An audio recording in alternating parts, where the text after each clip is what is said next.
लगा कि आज़ादी के टाइम हमारे बड़े लड़े, जब आज हम 70 साल आराम से रहे यहाँ, हम चुप के बैठ जाएंगे तो वो नन्हे बच्चे क्या कहेंगे कि दादी अम्मा कहाँ सो रही थी।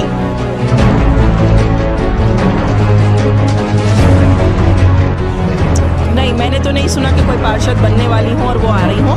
कोई नहीं वर्तमान में है, जो अभी निर्वर्तमान हो गई। पार्षद कोई नहीं है, कोई भी नहीं है। किसी का दबाव नहीं। हम यहाँ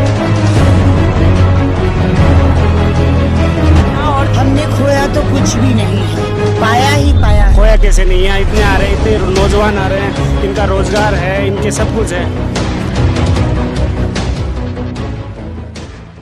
स्मारक में है यहाँ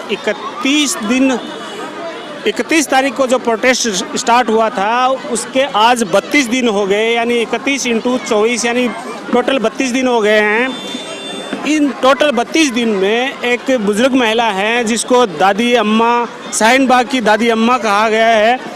इनको एक उपाधि दे दी गई है, शाहीन बाग की दादी अम्मा। आज हम आपको उन्हीं से रूबरू कराते हैं। दादी, जयपुर शाहीन बाग की दादी जी, कैसा लगा? शाहीन बाग बहुत अच्छा लगा। यहाँ नौजवान लड़कियाँ, उनको घर से बाहर भी नहीं निकाला है, कॉलेज भी हम लेकर आवे, पर आज वो भी बैठी हैं यहाँ मैदान में।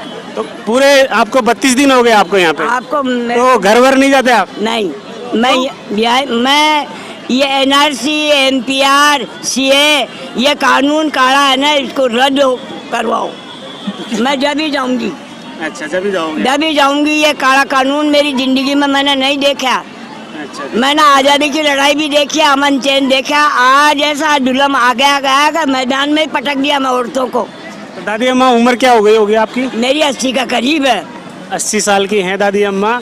तो दादी अम्मा हमें ये बताएं कि घर में कौन कौन है? और मेरे सब है, बेटा, बहू, पोता, पोती, पड़पोता, पोती सब है। आपको ऐसा क्या लगा कि आपको यहाँ रहना चाहिए, रेगुलर रहना चाहिए? ऐसा लगा कि आज़ादी के टाइम हमारे बड़े लड़े, जब आज हम 70 साल आराम से रहे यहाँ, हम चुप के बैठ जाएंगे तो वो नन्हे बच्चे क्या कहेंगे कि दादी अम्मा कहाँ सो रही थी। शुक्रिया दादी अम्मा। अभी हमारे साथ में हैं जो अच्छा स्पीच देती है। अभी मैंने इनका स्पीच सुना था। आप हमें पहले अपना परिचय दें, क्या नाम है आपका? मेरा नाम मैमूना नरगिस है। नरगिस जी, आप हमें ये बताएं कि ये जो पब्लिक आ रही है, इतनी भीड़ है यहाँ पे, कैसे आती है? कोई नेता है, कोई मुस्लिम नेता है, कोई पार्षद है जो लेके आता है इनको? क्या है इनका इसका राज क्या है? नहीं सर, ये खुद अपनी मर्जी से आ रही है। कोई नेता वेता यहाँ नहीं आ रहा है और यहाँ कोई नेता आ भी नहीं रहा है। नहीं आ रहा अभी कोई तक? नेता नहीं आ रहे हैं। शुरू में आए हो तो आए हो, लेकिन अब तो कोई नहीं आ रहा है। यहाँ माइनॉरिटी की 6 या 7 पार्षद है, जो मुस्लिम महिला है, वो भी नहीं आ रहे। नहीं, मैंने तो नहीं सुना कि कोई पार्षद बनने वाली हूँ और वो आ रही हूँ। कोई जो नहीं। वर्तमान में है, जो अभी निर्वर्तमान हो गई, पार्षद कोई नहीं आया, कोई नहीं है। कोई भी नहीं है। किसी का दबाव नहीं है। हम यहाँ औरतें अपनी मर्जी से आ रही हैं, अपनी, उनके घर कोई नहीं गया उनको बुलाने के लिए। जो सुन रही हैं, जिनके अंदर अवेयरनेस है, वो आ रही हैं और वो बाकायदा सुबह से शाम तक भी बैठ रही हैं, रात को यहाँ सो भी रही हैं, सो भी यहीं रही हैं वो लोग। और खाना भी उनको हम यहीं दे रहे हैं। हमारे कुछ लोग हैं जो आगे आए हैं, वो रेगुलर खाना भी दे रहे हैं। और जो ये बदनाम किया जा रहा है कि बिरयानी, ऐसा कुछ नहीं है। हम लोग यहाँ पर आलू और दाल सब्जी ही खा रहे हैं, ऐसा कुछ नहीं है। चलो शुक्रिया आपका।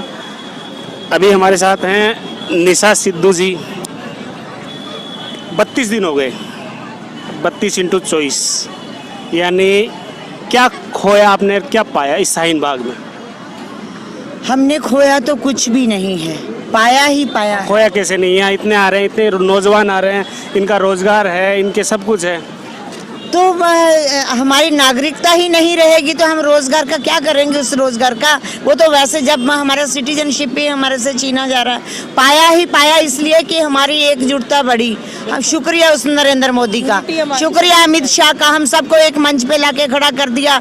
एक जगह पे, एक स्थान पे बैठ के हम एक साथ अपना खाना खाते हैं, साथ में बैठते हैं, साथ में बातचीत करते हैं। हमारी मोहब्बत आपस में बढ़ी है, जिसको वो टुकड़े टुकड़े कर देना चाहते थे। तो क्या नहीं पाया? हमने तो बहुत कुछ हासिल कर लिया। निशा सिद्धू जी का कहना है कि इन्होंने बहुत कुछ पाया है, एकता पाई है।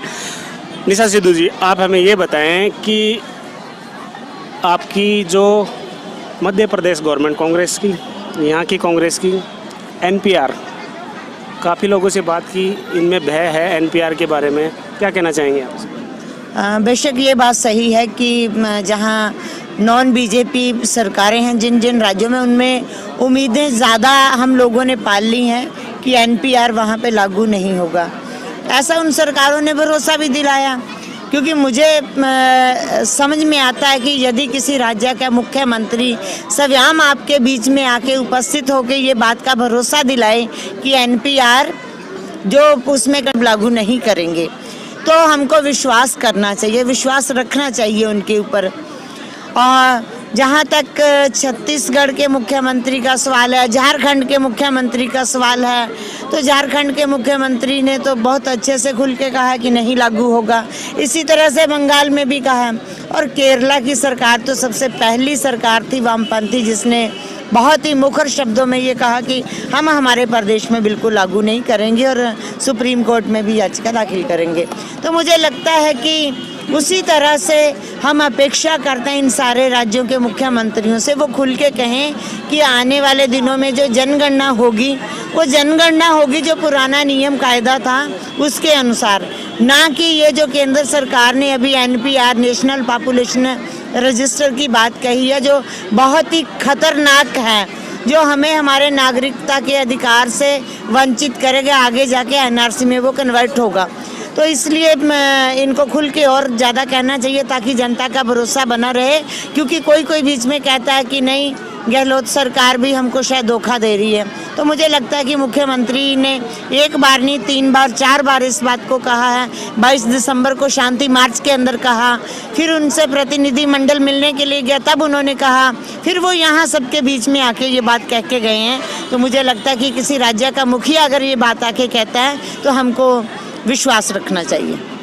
सिद्धू जी, आप कौन से संगठन से जुड़ी हुई हैं और आपका संगठन क्या क्या काम करता है, थोड़ा बताएंगे?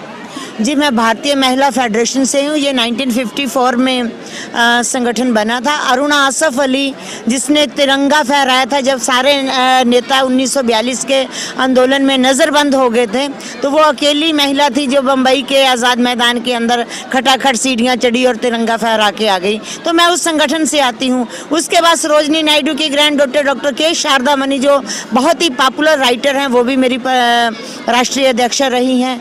अरुणा रॉय जो सूचना का अधिकार का कानून लेके आई हैं, मनरेगा के जन अभियान से जुड़ी रही उस कानून को बनवाने में, और भारत का जो एडवाइजरी काउंसिल है नेक, नेशनल एडवाइजरी काउंसिल, उसकी भी 2-2 बार वो सदस्य रही हैं। वो अभी वर्तमान में अध्यक्ष हैं। सिद्धू जी, आपकी बात रोक के मैं कहना चाह रहा था कि माइनॉरिटी कौम में शिक्षा का स्तर बहुत ही नीचे है। इस क्षेत्र में आगे आपके कोई प्लान है, कुछ करना चाह रहे हैं, कुछ बताएंगे आप?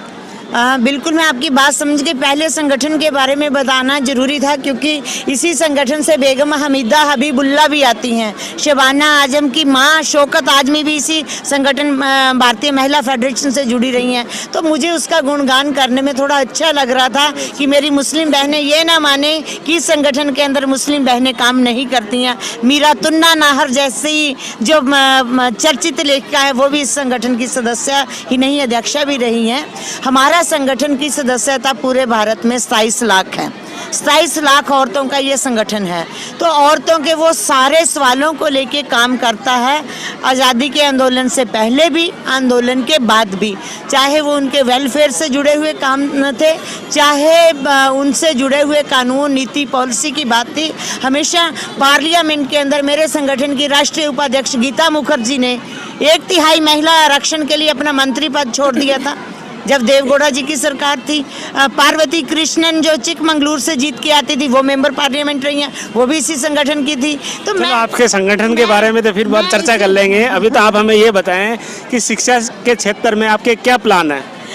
बेशक हम ये चाहते हैं कि चाहते भी हैं, और हमारा संगठन ने अभी जो 27 से 30 दिसंबर तक 4 दिन का राष्ट्रीय कॉन्फ्रेंस जयपुर के अंदर किया, 21वां महाधिवेशन, उसके अंदर शिक्षा, स्वास्थ्य, एनआरसी, एनपीआर, सीएए और स्टैंड विद कश्मीर, कश्मीर की जनता जिस तरह से नज़रबंदी के हालात में गुजर रही है उसको लेके, और जो न्यू इकोनॉमिकल पॉलिसी है जिसके तहत हमारा देश पूरी तरह से आर्थिक मंदी के दौर से गुजर रहा है, इन सारे सवालों को लेके 4 दिन तक बहुत ही मुखर चर्चा हुई, जिसमें हमने वीमेन पॉलिसी को लेके राजस्थान के जो जिम्मेदार प्रमुख शासन सचिव थे उन तक को यहाँ पे बुलाया, आमंत्रित किया कि आपकी सरकार क्या करेगी हमको ये बताइए। प्रदेश के मुखिया को बुलाया, उप मुख्यमंत्री को बुलाया और देश भर से अलग अलग प्रतिनिधि आए,